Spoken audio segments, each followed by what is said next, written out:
here sort of covers the ideology of our first intensive forest gardens.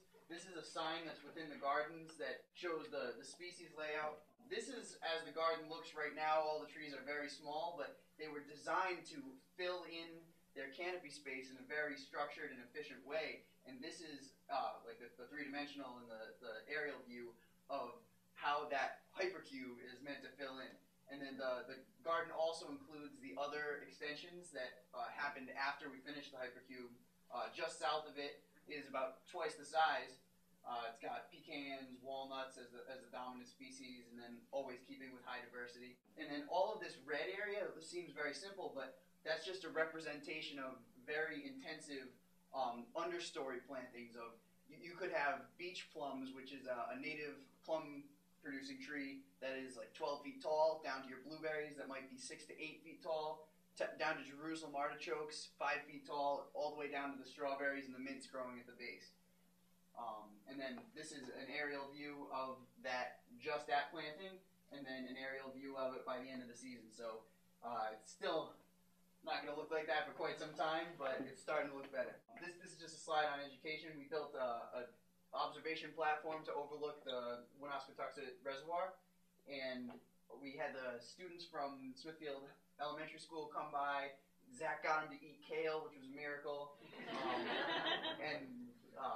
We've had an internship program with Smithfield High that Jake's been running, where the students have an alternative project. Instead of writing a 25-page paper, they do 25 hours of community service with us, which has helped us have the deer netting, and they've been learning a lot in the process. Other future projects, we're working with Roger Williams Park, another URI student in the honors program, to help them design an edible forest garden that will be planted there this spring. This is a design we drew up for the pasture to allow us to rotate which field our 1 cow and our 3 sheep would be on. And then this is a picture of a similar high tunnel to what we're trying to get from NRCS. They give $7,000 in funding for something like a 22 by 100 foot house. And in theory, if you can make the right purchases, that should cover the entirety of the. And this is the basic design of the Peckham Farm Edible Forest Garden that we're trying to put in at URI this semester. Revive the Roots was meant to be like a edible forest garden installation, heavy focus on installations, and universities are often where the money is. And we went into this saying, URI, we want to put in an edible forest garden for you. And the funder said, you can't do it as an installation project. It has to be the result of student learning and student implementation. So we made it a course, and we teach 2 sections, one on Monday, one on Thursday. And the first hour is lecture that relates to the lab, and then the second 2 hours are the actual implementation of the garden. And with any luck, this is what it'll look like by the end of it, including solar panels to power an electric water pump to pump right out of the pond and feed the gardens.